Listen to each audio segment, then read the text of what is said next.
just a divine book.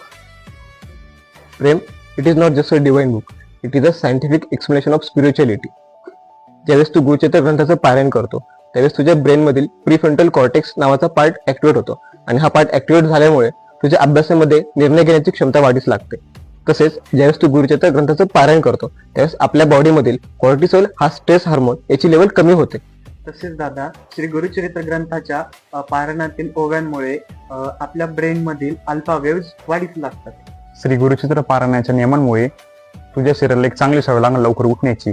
तुझ्या मोबाईलचा screen time पण कमी होईल आणि तुला त्याचा अभ्यासात खूप फायदा होईल. तसंच गुरुचरित्र पारायणामुळे प्लेसो इफेक्ट निर्माण होतो. त्याच्यामुळे काय होतं तर तुझ्या बॉडीमध्ये डोपामाइन आणि एंड्रोफिन नावाचे हार्मोन्स सिक्रेट होतात. त्यामुळे तुझा मानसिक त्रास कमी होतो.